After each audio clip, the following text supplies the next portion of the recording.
wanted to start with this quote. This is from Charles Darwin. And I love this. I think it's very evocative. It's beautifully written. And he's talking about all these different organisms interacting with each other and with their environment. He's even looking at things that are growing in the soil, and plants and animals. And I think, there's certainly, there's a scientist writing, this is sort of scientific royalty here, and this is somebody who's actually showing you awe for the environment, awe for nature, and with that sort of comes reverence, and it comes a respect for something that we cannot really make on our own. It's something that is outside of us, it's different, it's special. With that, I wanted to show you another quote here. This is going back a bit, and this is from Leonardo da Vinci, and he's saying, we know more about the movement of the celestial bodies than about the soil underfoot. And that is quite appropriate for what I want to focus on today. So, we, at least in Europe, there is, in 2000, there is this Water Framework Directive that is established, and this sets up guidelines that are fairly strict for how we assess whether water bodies are polluted or not. And this relies quite heavily on biological monitoring. So we are looking at particular organisms.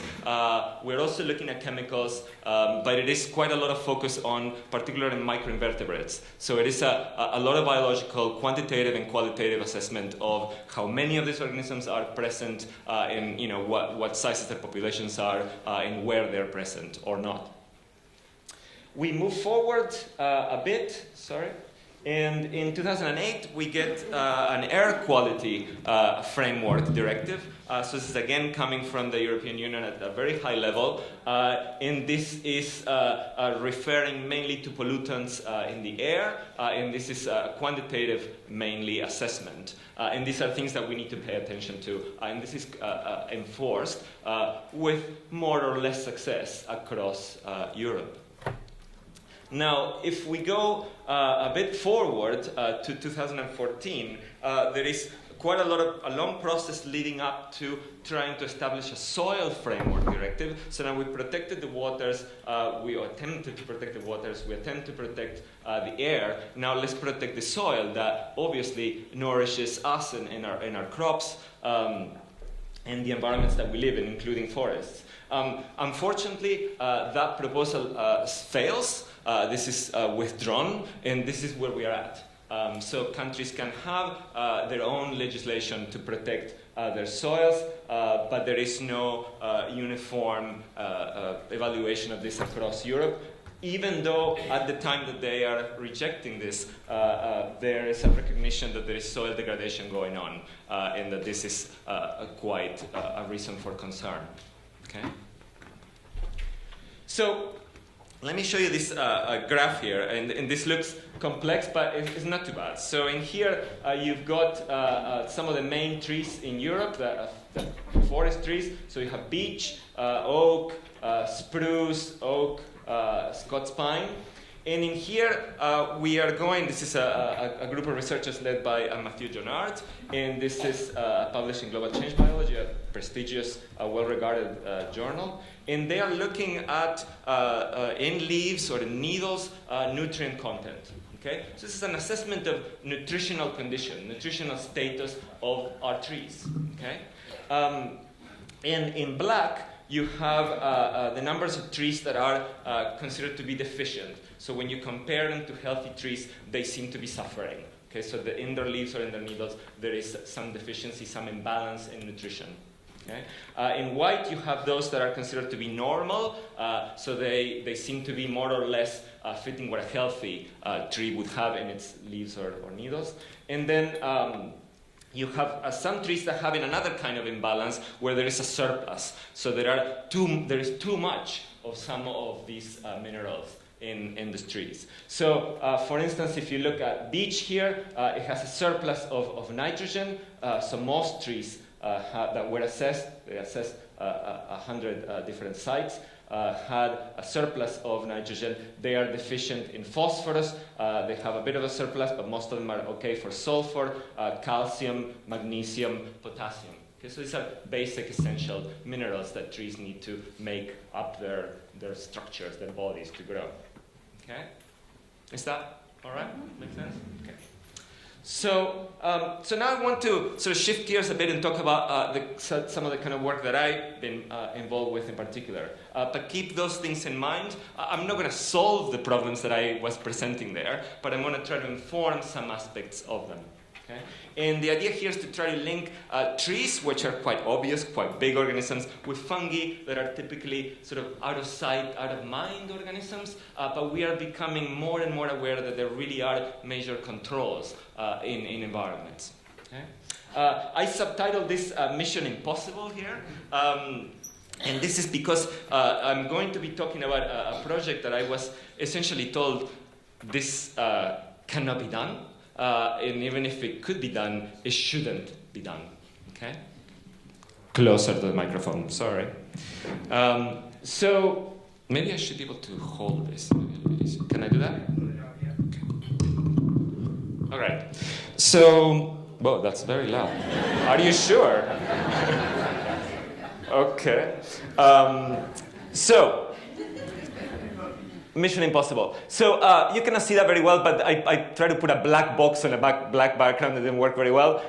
So you have a black box here, you have this tree coming out of it, and I put a big question mark, okay? So there are some very obvious things about trees. For instance, you can go and measure what contents of nutrients you have in the leaves, but all those nutrients are coming from the soil somehow into the tree, okay? So what is really going on there? Now, if we go back in time, and now we're really going back, so this is maybe 500, 600 million years ago, we already have quite a lot of diversity of organisms in the seas. Okay, so in aquatic environments where there is a lot of water, then we have really big, complex organisms living there. Okay? However, the land remains quite barren. Okay? So there's about 70 million years of a gap, essentially, between life diversifying and becoming really big and complex in the water versus in the land. Living on land is really tough. Okay? It's dry, basically. It is difficult to get nutrients. It's difficult to get minerals from the environment. It is difficult to get the water, okay, in sufficient amounts. That is overcome at some point, and that has a lot to do with plants connecting with fungi and starting to form networks. Fungi would have been already established in land, and they would have been able to obtain resources from the land. I will tell you more about that later. We then fast forward to the present day, and we have ecosystems. This is the Scottish Highlands, where you have mainly plants that are considered non-vascular. So they're smaller plants. They require quite a lot of water to be able to grow and to thrive. And then you have other ecosystems where you are able to live in drier conditions. You get much bigger plants. These are so-called vascular plants. Okay, they're good at transporting resources through their bodies. Okay. Now, I'm talking about plants and fungi. So we have plants. This is a terrible cartoon of what a plant might look like. So there's an above ground part, and then there's a below ground part. The above ground part is ideally suited to capturing light and making food. Is it too loud? Sorry. Okay. Sorry. And then we have fungus here that is very good at exploring the soil. It has very fine filaments. It gets into little crevices, and it gets resources from there. We have a lot of diversity of plants. So there are about 300,000 species or so of plants that we know about. In the fungi, very difficult to tell you how many there are, but there might be maybe 3 million, maybe 10 million. Okay? Most of them are undescribed, but there are obviously a lot more than plants. Okay? All right, so this looks a bit complicated, but let me run you through it. So we recently published a paper in a very prestigious review journal called Trends in Ecology and Evolution. and they were kind enough to give us the cover of it. And they said plants had symbiotic options for the colonization of land. This idea really captured the imagination of a filmmaker from Australia, Anna Maria Talas, and she used quite a lot of what's in here to produce a documentary that was released this year, and it is called The Kingdom of Fungi. And this has actually already won 2 science documentary awards.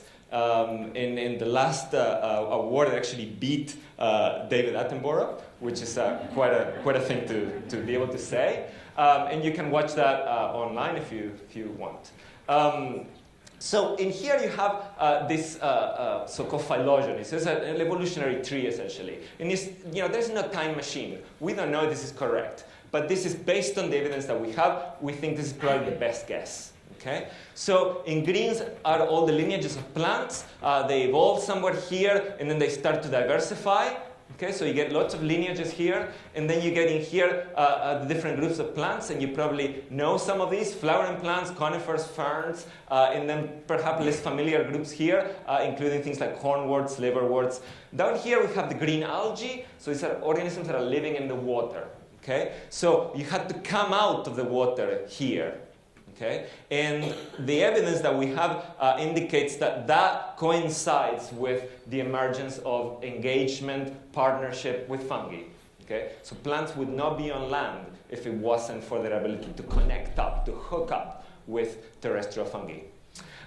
What kind of data and notice that this happens before plants sort of learn how to respire, so forming stomata, before they learn to grow into the soil and make roots, before they learn to make seeds and flowers. Okay? So this is really early. This is sort of primeval thing that you have to figure out.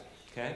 What kind of data do we use for inferring this? The best plant fungi fossils that we have are the Rainy Church. It's a little village near Scotland, and near there are some stones that have these exquisitely preserved fossils. So it's an ecosystem, a very earliest terrestrial ecosystem that essentially turned to glass.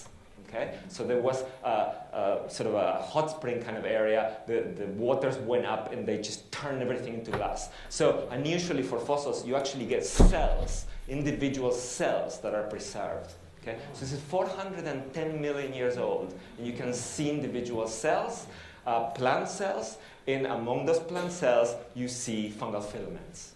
Okay? Very early. It would be lovely to have many more of those kinds of fossils, but unfortunately, that's it. Okay? People have been looking for more, but it's really hard to find them.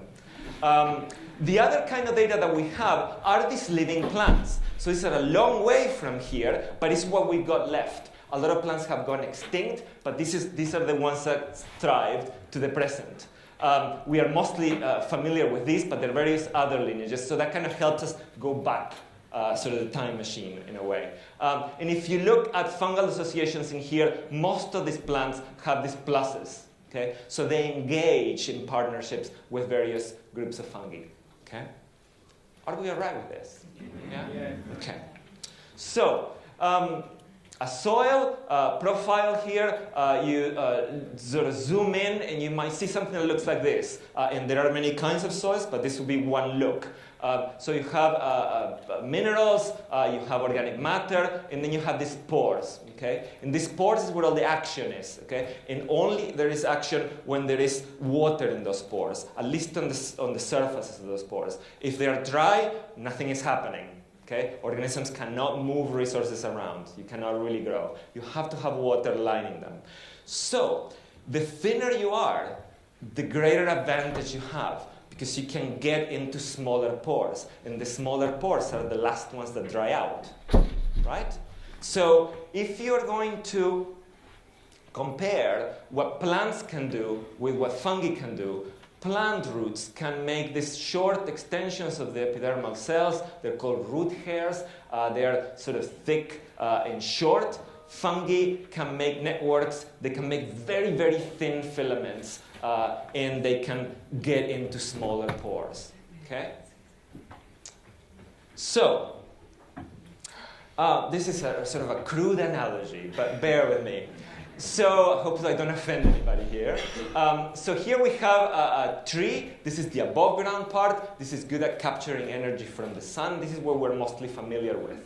Okay? It's making carbohydrates, lots of carbohydrates, sugars. This is a power source. Okay? This one might be operated with a battery or it might have a plug, but it is using energy. Okay? I will argue that this is pretty useless unless you have attachments that go with it, right? Things that allow you to do the jobs you need to do. Let's think about the tree in the same way. Sorry, this is a bit shocking, okay? So it's useless, okay? Unless it has ways of dealing with the most complex environment we have on this planet, which is soil, okay? Very competitive. So here you got the attachments that you allow you to do things, and here you have all these roots that have different looks, different colors, different shapes, and that's because they are colonized by different fungi, different species of fungi, okay? And they look different, so they allow the tree to explore different environments, maximize usage of resources, okay? So here we have a root, and this is kind of what we learn in school, right? Primary school or secondary, the roots look like this, and then you make a cross-section through this, and you look at the microscope, and you might look sort of like this. So there's a lot of plant cells in there doing their job. This is the soil environment here, very complex, very competitive, tough. And in here, we have one of these so-called mycorrhizal roots, or fungus roots, and in here you've got essentially a globe. So that root does not interact with the soil at all. Everything has to go through this globe of fungi, okay? This mesh of filaments. Then the fungi can grow out into the soil and bring in resources and use energy from the tree to mine, to use their to mine the soil, to forage, to scavenge. Okay, so that is not really very common to see. This is much more common. If you make a cross-section through this, then you will see all your plant cells there in green, and then you have all these really fine filaments that are growing in between cells, around the root, and out into the soil. Okay? So let's say trees don't have roots. They have mycorrhizas. Trees don't interact with soil directly. They only do it through mycorrhizas. Okay? So when I was young, and I was at Berkeley in California, which is a lovely place, I was working on these very unusual, very interesting kinds of plants. And I kind of generated quite a lot of sort of scandalous news in the scientific journals, and that in a way allowed me to get a job. People like scandal. And the idea here is that you have a plant, and it has different mycorrhizal fungi that it interacts with. Okay, and I put these arrows here, bidirectional arrows, to show that there's an exchange. There's a fair trade of I give you sugars, you give me minerals. Okay. There's this fungus here, the red one, that is hooked up with another kind of plant. This is a plant that has no photosynthetic ability. It's not green. Okay? So this plant can only make a living by getting things out of the fungi. Okay? So those things that it's getting from the fungi is ultimately are coming from that green plant that it is connected to. Okay? So if this sounds crazy, it is. It's incredible. It's super cool. Okay? Now, what you have set up here is this kind of matryoshka kind of arrangement. So you have nested this plant within the distribution of this fungus, and that fungus is nested within the distribution of that plant. Okay? So it's kind of an interesting arrangement where organisms are depending on each other, okay, to be able to live, to establish, to grow. So, we have some of these plants in here. You might be familiar with some of the orchids. Some orchids do this. This is not an orchid. This is called the Dutchman's pipe. Has anybody seen this plant here? Can I look in the audience? Yeah, see one hand. A lucky man. This is a very unusual plant. And unfortunately, in 2005, its status was sort of upgraded or downgraded to endangered. So it has been experiencing a prolonged decline in the UK. So this is very sad, and this is why most of you haven't seen it. I've heard people referring to it as the pale beauties of the forest, or the ghosts of the forest. And some of these plants are pretty big, okay? So what's going on here? So this plant, to get sugars, it has to connect with this fungus. This is called the night mushroom, or the mouse trichoma. And this fungus grows in the soil, and its roots connect with pine tree roots, and it makes mycorrhizas. Okay? So ultimately, you're getting sugars coming from the tree into the fungus into this plant. Okay? These plants are a very good indicator of old growth forests. They are a very good indicator of intact systems. Okay? So these are systems that are, in a way, sort of well developed and well established and healthy enough to support cheaters. Okay? And the cheaters happen to be beautiful. Okay? So we have information on this plant, we have information on the trees, we have a lot less information on the fungi. Okay? Out of sight, out of mind. Right? And this is something that is not something that I've noticed. This is from Peter Merrin, a British naturalist, and he wrote in this book, this is 2012, I think, we have only a very imperfect idea of the distribution and status of fungi. Hence, it is difficult to assess which species are genuinely rare or declining, and which are merely poorly recorded or simply do not fruit. Okay? So if we really try to zoom into the fungi, we get a blurry view. Okay? It's just a bit difficult to see what is happening with fungi. Okay? They are buried in the soil most of the time. And this has some big consequences. So around the time that the soil directive was trying to be established, adopted, the European Union published this European Atlas of Soil Biodiversity. It does not contain any maps for fungi. Kind of means that we don't really know where these organisms are. And if you look at the UCN, this is the International Union for the Conservation of Nature. This is an international body that is quite powerful. Governments do listen to this. There is red listing of threatened species. If you type in fungi there, you get about 35. This is global. If you look at what other species are in there, they're all animals and plants. So it's a hugely disproportionate number of plants and animals that are, we know that they're threatened, that they're having problems, and this is kind of bizarre. This would suggest that, I guess, either the fungi are having a great time, no problem, or that we are so profoundly ignorant about the fungi that we just don't even know what's happening with these organisms. Okay? And this is despite some pretty obvious things, like we collect vast amounts of some of these fungi. The UK is not a particularly mycophilic big wild mushroom consumer, but a lot of countries in Europe consume a lot of these wild mushrooms. And most of these wild mushrooms, or just about all of them, the really expensive ones, they're all mycorrhizal. That's why we cannot grow them. They require these trees. Okay? So let's come back into science a bit. So this is from a couple of ecologists, Eric Lileskov and Jerry Parent. And this is back in 2007. And they wrote this. They say, although it is tempting to throw up our hands given the complexity of the challenge, we believe that the attempt should be made to build global data sets and predictive models, recognizing that this will be an iterative process. The price of not acting now will be a lost opportunity to define baseline data in the face of rapid global change. And I underlined a couple of words here. Iterative, this is ecology. You're never going to do it perfectly. Okay? You're going to get better and better the more you do it. And baseline, meaning that we really are very limited as scientists unless we know kind of what is the background, what is the normal, okay? Very, very hard to say what is good or bad or deficient or going in the right direction or not if you don't really know what is supposed to be okay, all right? So we have to have a baseline. Otherwise, it's just a lot of arm waving, okay?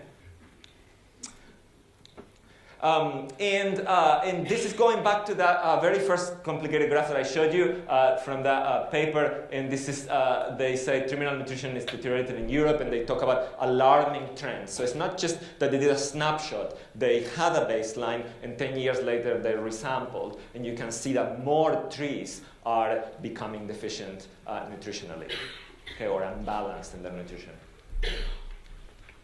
So, now for the last 10 or so years, this has been sort of my mantra, my wish list, okay? And I am very demanding. So my wish list is long, and it has a lot of complicated words in it. So what I want is standardized sampling. I want it to be quantitative. I want it to be based on DNA data. And I want it for mycorrhizal fungi in particular. And not just that, I am very demanding. I also want it to be from long-term plots that have been intensively monitored for in situ environmental data. Okay? So there's a lot of stuff in here, and this is the kinds of things that scientists like to argue about. And I could probably write a paper about each one of these and why we need to have these particular characteristics in the kind of assessments that we do. Okay? Unfortunately, that's a bit of a pipe dream. There is no forest that would give me something like that. We just lack that kind of data. We might have some components of this, but we don't have the whole set. Okay? So good luck. There are some environmental monitoring networks out there, and I don't want to spend too much time on this, but they are all quite young. So most of these are maybe 2-3 years old. A lot of them tend to be they targeted a relatively low number of locations. So for instance, for forests, they might have just a handful of forests that they're monitoring.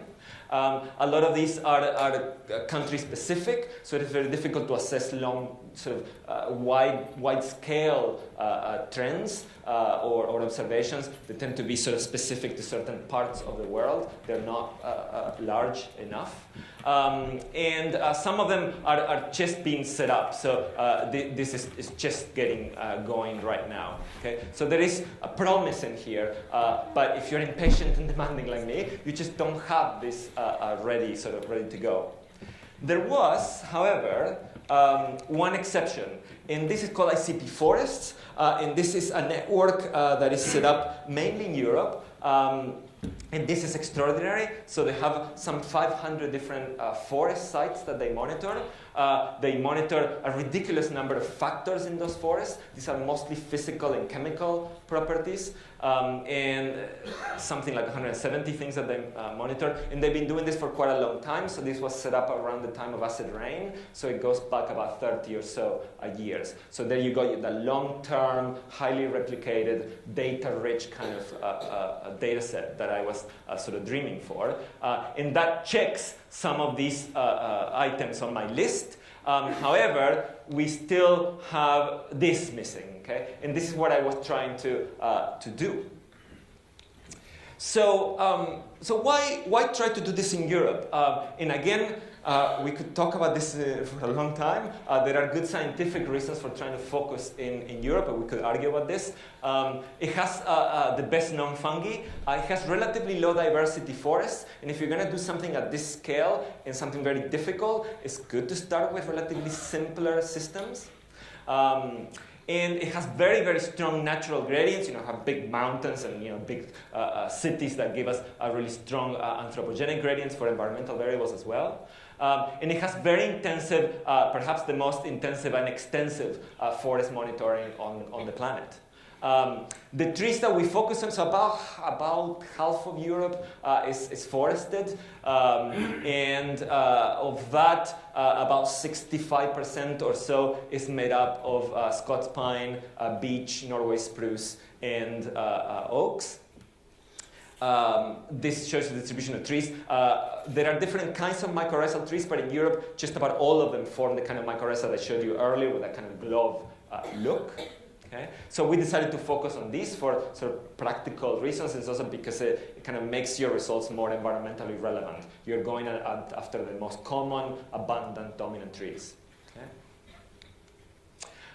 So some of the iterations, early ones, so we started out with Scots pine. We were only going to sample 3 plots, and then we ended up sampling 9, I think, 12.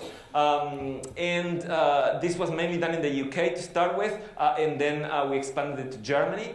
And then we expanded this to oaks as well. And then we did this in 9 countries, knowing that it had worked okay with this.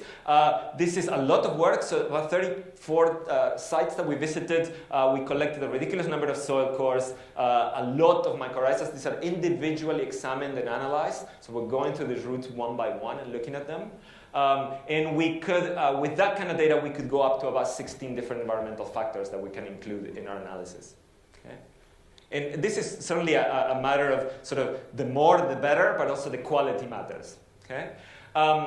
So we see that this works. It is doable. And so we published a lot of papers trying to make the case to people that, yes, this is worth doing. There are good reasons. It is doable. Yes, please let us do it.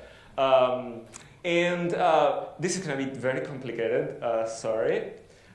So then, this is the kind of things that we spend our time doing. And, it's just a kind of sort of a plan, a research plan, okay? Very long-term, very ambitious. And in here, I put in red the things that are essential here. So we want to get distribution data for these fungus roots. We want to get good environmental data. And then we want to be able to assess the effects of environmental changes on the fungi.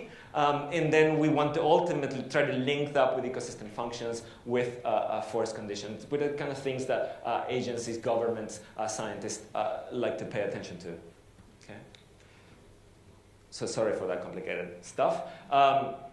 And in here, we can do most of this here. So it's the standardized sampling, quantitative, fungal data, and then what we are aiming for are these kind of models. Okay? So let's scale up. Okay? Let's go big on this. So we go across Europe. This was done in 2.5 years. We collect a lot of soil, a lot of roots for these dominant trees, and this is all in this monitored plots. So we go up to 137 plots, nearly 40 variables, 13,000 soil cores, is backbreaking stuff, and about 40,000 mycorrhizas. I nearly went blind looking at this. And the variables here that we're looking up, I will show you a long list of these later, but just to make it a bit more readable here. So a host, the trees, the environment, the climate, and the geography. These are kind of the categories of things that we're interested in. Okay? This made a big splash, and it allowed us to publish this in Nature, which is kind of the most prestigious science journal, and they really went for it. The space is at a premium in here, but the print is very small, but they let us do 6 full pages. That's kind of a record. I know it looks very technical stuff, but I'll try to communicate some aspects of this here. A lot of things that we're doing in here, to people that work on animals or plants, they might seem obvious. Okay, it's like, well, why haven't you done this yet? But here we are. Okay, the fungi are out of sight, out of mind, but we're trying to get them into the mind. So this is just another kind of big diagram here. A lot of fungi in Europe. So we could detect about 1,500 species of fungi that we could characterize. Okay. So long list. This is mainly for Susie because she asked for a list of what variables we are using. So it's a lot. Don't worry, I'm not going to read through this. But I do want to point out that and most of these were quite important. A lot of these are variables that have to do with air pollution. Okay, so deposition. So deposition throughfall for various minerals. So these are things that are coming down into our forest from rain, essentially, or snow. It can also be dust. Particles blowing in the air. Forests, by their nature, are very good at sort of intercepting wind. Okay, so they collect a lot of this rubbish that is flowing, that is going in the air. Okay, these are not, I shouldn't say rubbish. A lot of these are essential components of trees, but in the wrong amounts or in excessive amounts, they can lead to trouble. Okay, and some of these plots are really sort of wired. Okay, they're really full of equipment to collect stuff above ground and below ground. A lot of physical and chemical properties are monitored. Are you still with me? Is this okay? All right, cool. So, now, a long list of things that we can do with this kind of data. Don't worry, I'm not going to go through all of this. I put some red green lights by things that we've more or less done to some extent. In yellow are things that we're kind of still trying to find the resources and the time and the money really to work on and analyze. It is an awful lot of data. And some of the things that I want to talk a bit about are these ecosystem assessment tools. So these are things that ecologists use to inform agencies and governments of how environments are doing. And a little bit about mapping. So that kind of dream of having distribution maps for fungi. Okay, again, the kind of thing that for animals and plants is like, duh, but for fungi we don't really have. Okay? So, now, you're probably aware, we are involved in this massive experiment, right? We are all contributing to this daily through our modern lifestyles. And the goal of this experiment is to add and just dump as much carbon and as much nitrogen into the biosphere as we possibly can, okay? So we go into the depths of the earth, we pull out carbon that is not available, and we make it available to organisms. We go into the air, where there's a lot of nitrogen that is unavailable, is inert gas, and we work really hard to make it as much available to living organisms as possible. Okay, so this is what we are all involved in. Okay, it's the big experiment. So a lot of CO2 going into the biosphere. The CO2 levels, we've been very successful. We've managed to bring the levels of CO2 from 300 to about 390 since the Industrial Revolution. And that, it's sort of peaking up and continuing to go up. The CO2 is a gas and it diffuses across, so it's sort of uniformly distributed. Wherever we put more, it will just sort of diffuse and become uniform. Nitrogen is a bit of a different story. It tends to be more closely associated with where it is produced. Okay, so where there's a lot of human activity, there will typically be more nitrogen pollution there. And so, again, we're dumping a lot of nitrogen into the biosphere. Okay? And we brought nitrogen from what we think was pre-industrial levels around zero to places where it's still zero, up to 50 or even more kilograms per hectare per year, which is quite a lot of nitrogen. Okay? So, we had this workshop. We've had a series of workshops to discuss this kind of things. In this one, we had a lot of people from environmental agencies, conservation people, and a bunch of ecologists. And we could agree on some things. One of the things that we could agree on was to have fundamental understanding of mycorrhizal communities. We need robust species response functions, and I'll show you what that means later. We want these two agents of global change from gradients with rich data collected systematically. So it's kind of, remember my dream, right, of that list of things that I wanted. That would allow us to do just this. One particular analysis that we were kind of dreaming of, this is, scientists do dream of analysis, is threshold indicator species analysis. Okay, so and this allows you to estimate something called critical loads. So what are critical loads? So critical loads is the level of stress at which organisms in your environment start to show damage. Okay, so they start to suffer. So if you go above that level of whatever it is, you start to see decline, you start to see trouble. Okay? Typically, these critical loads are estimated by a group of scientists that get together and they have a workshop and they discuss, they evaluate the literature, and they come up with this. Okay? They agree to a number. The dream here is to actually get enough data that then you can sort of take the people out of it and let the data tell you. Okay, let the statistics tell you what number we should be using. Okay? People are, of course, still involved. So this is probably the most horrifying graph that I'm going to show you. But I think it's incredibly cool. So let me try to work you through it. So in here you have from 0 to about 40 the amounts of nitrogen that are being dumped onto these forests. Okay? The plots are mapped here. They are in white or in black. And this tells you that these plots here, these are forest locations, they have very low levels of pollution that are coming into them. Okay? And the ones over here have quite a lot of nitrogen that is being dumped on them. Okay? In black here, we have the mycorrhizal fungi that are most negatively affected by pollution of nitrogen. Okay? So they actually go up. They benefit when you go from 0 to about 5. So nitrogen here is acting as essentially a fertilizer. Okay? Nitrogen is a component of cells, of organisms. Nitrogen is good. Okay? But when you get to 5, then you start collapsing. Okay? And you just go way down. Okay? So these fungi really suffer from this. There are other fungi in those same forests. These are the white ones. These ones, they also benefit from going from 0 to about 5. When you get to 5, some of them continue to benefit. Maybe they kind of wobble a bit.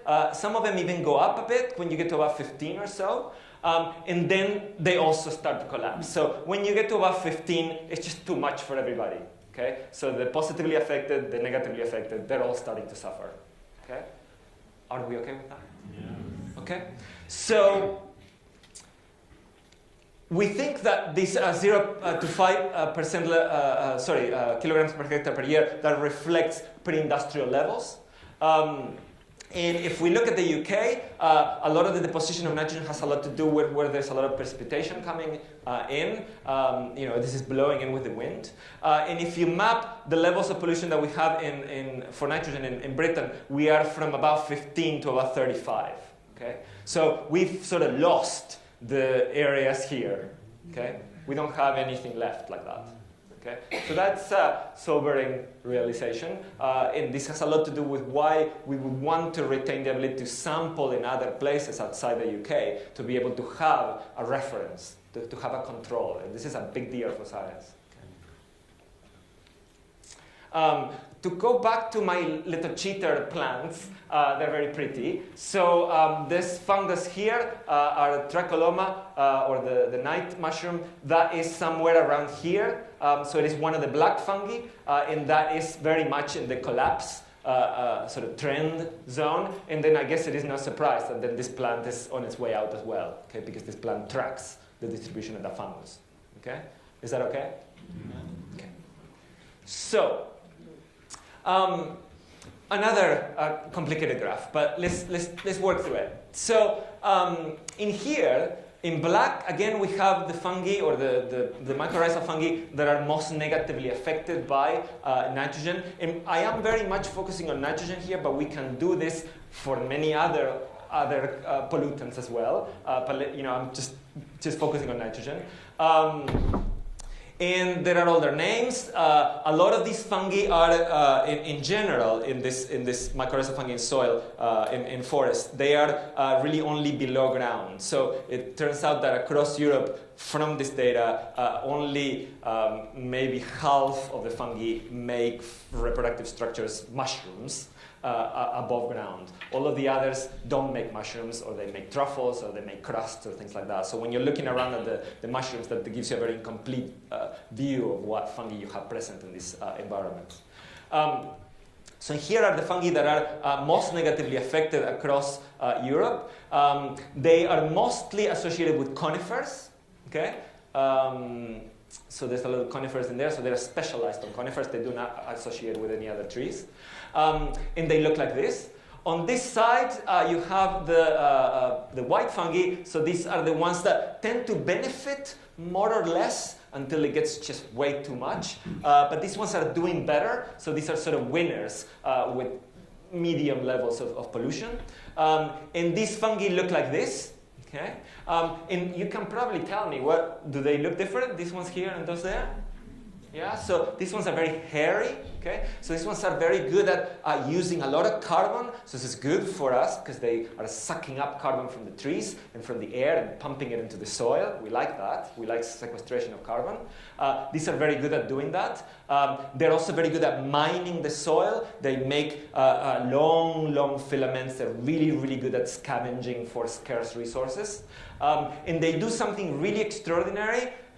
They are able to use forms of nitrogen that that are unavailable to other organisms. So they can use what we call organic nitrogen. And sorry, this does not mean organic, conventional, that is not that. These are forms of nitrogen that are bound up in proteins or amino acids. Okay? So these fungi can actually release enzymes that break those down, and then they take the nitrogen directly into their bodies and pass it to the trees. That is extraordinary. Very few organisms can do that. That short circuits the nitrogen cycle. Okay. These ones cannot do that. Okay? These might be a bit lazier. Okay? And I could go on and on about what's going on here, but I'm not going to. So a bit about this idea of trying to get maps. So you can actually build an atlas, at least for the more common of these fungi that we detect. And nobody's ever seen this before. This is large-scale distribution maps for an organism that lives only below ground. You cannot see it. Okay?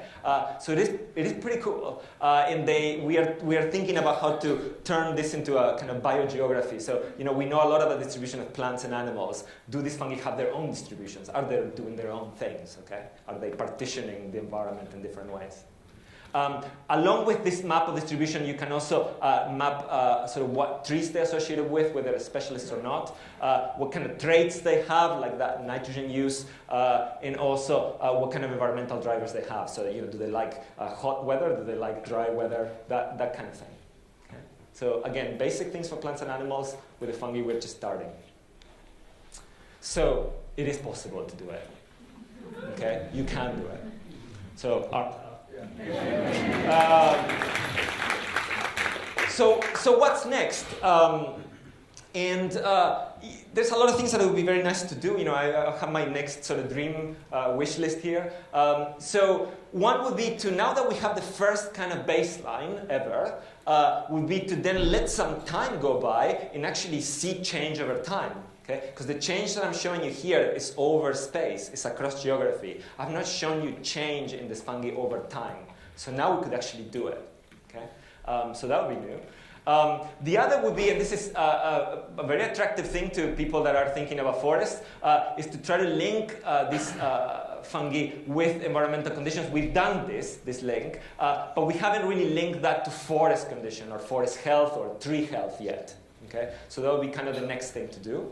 Going back to the last slide here, I guess it's an open question about whether we are kind of pushing these forest systems and their fungi into this kind of new state. And it's that new state which is non-biological. These organisms did not evolve for any of this that we're giving them. Is that allowing the systems to become optimized? Are they becoming, are they going to be fine? Are they just going to switch their way of growing and they're going to have fungi that give them other things that they need now? Or are we turning all of these fungi into essentially parasites? So they're sugar suckers on these trees, and they're not really providing them with the benefits that they would need. So for instance, we are giving them lots of nitrogen. The natural thing now would be to get fungi that give you phosphorus, right, to compensate for the deficiency. It does not seem like that's the case, okay? But it will be something that we would really need to look into. Okay? And with that, I had to thank you for listening patiently to me, and to a bunch of people that did a lot of the work or inspired parts of this work, and that said, yeah, actually, maybe you can do this. One of your speakers recently, David Reed, lots of really good colleagues, lots of students, people that work that participate in workshops, the network of monitoring ICP forests, the funders, reluctant funders of this kind of work, I have to say. Some of the institutions that I've been affiliated with, Imperial College and Royal Botanical Gardens at Kew, and various societies that have mainly supported students. And some of the people that did the work, it's mostly the ones here on the right that did the work on trees. These ones mostly worked on the ancient plants stuff that I was talking about earlier on. These are lovely people. They're all smiling. They're really cool. Very nice people. So my email is down there.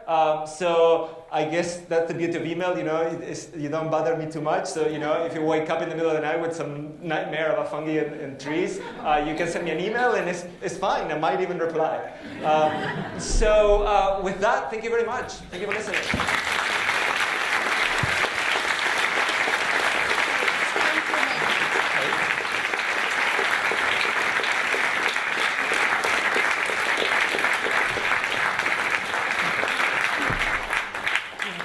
So, thank you so much. One of the things that's so amazing about that is the opportunity to hear firsthand from research that's going on right now. So, it's great to be aware of things that are being in the newspapers and giving us the opportunity to hear stuff, but quite often that's second-hand, third-hand. And actually this exploration now and what it's uncovering in terms of the state of the health under the soil seems to be matching a pattern of not really having understood about what was going on in the atmosphere, not really having understood about what's going on underneath the ground, and not really understanding what trees were up to. So just to spell it out, if one of the core variables that has a large impact on tree health and mycorrhizal health is nitrogens, then if we're using fertilizers, what would you say is important to rethink in how we approach our understanding of the living soil? I'm very much looking forward to listening to Isabella because I think she will talk a bit about these kinds of things as well.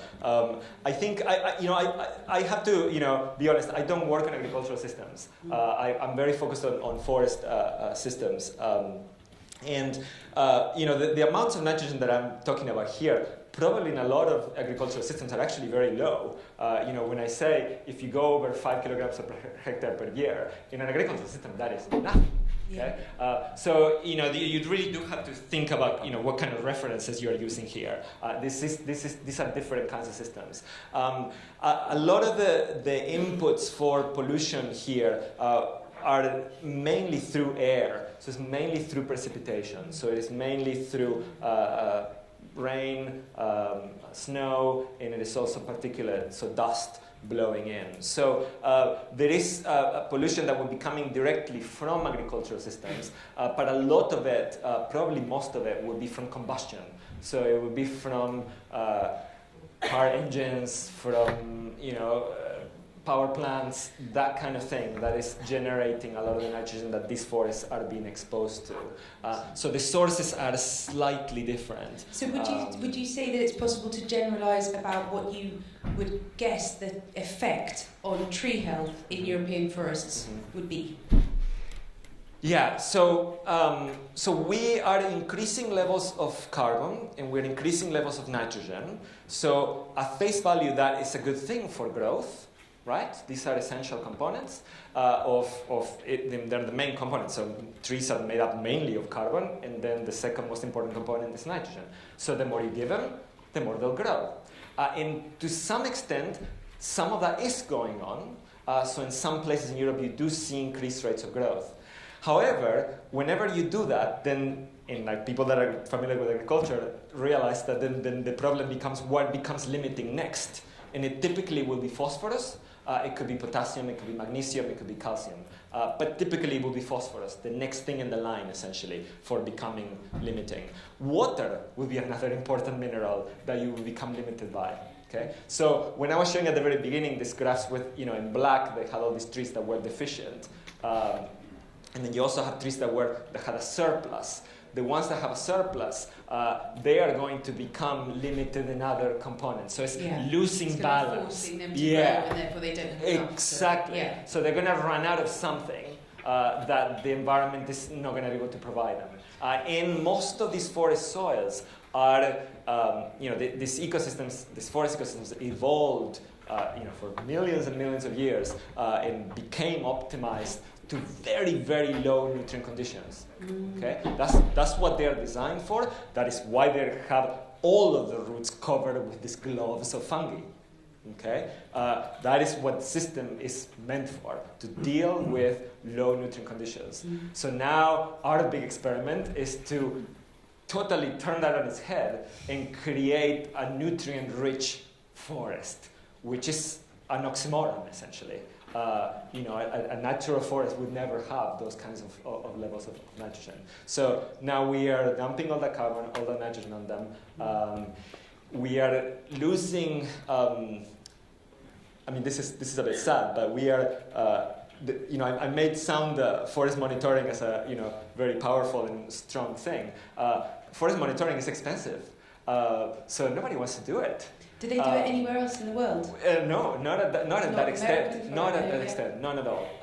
And even in Europe, it is under tremendous pressure. So in the UK, we had 10 sites that were being monitored. We are now down to 5. So this is a quarter hectare times 5. That's it. Okay. So there are forest types that we are not paying attention to. Okay. And this is not just in the UK.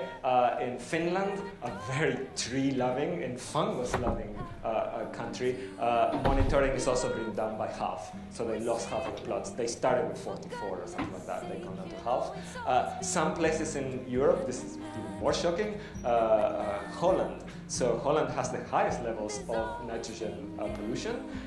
They actually got rid of this. They're just networks. Yeah, but they also so they've actually removed the plots and not monitored. They're also one of the only countries to have done any legislation around That's what right. we put in the soil. That is so when correct. you're talking about this monitoring and these That variables, is correct. so one of the things, movements forwards, would be to, we monitor the water systems. Yeah. Okay. Yeah. And So then we've got to stop, otherwise these people won't get a chance to pee. Right. So there is So there are some things that people will pay attention to and will encourage them to monitor. And it's that a lot of the nitrogen that is coming through these forests are soaking it up, and then it doesn't become nitrates on the water that is under them. So that is a part. I didn't talk about that at all, but that is something else that kind of needs to be monitored. What is happening to the surface water. So I really would happily carry on talking to you because there's so much information to unpack in there, and also because I'm so grateful on behalf of everybody for the amount of work that you put in to do this, and to all of your team. It's such vital and important work. So thank you very much, Matt. Things I put you through. Na na na na na na na. I wish I wouldn't do. No no no no. I don't know where I've been. Na na na na na na na na. We've been through every scene. Na na na na na na na. Searching for you. Na na na na na na na. No one but you. Na na na na na na na na. The things I put you through. Na na na na na na na. It's always been you.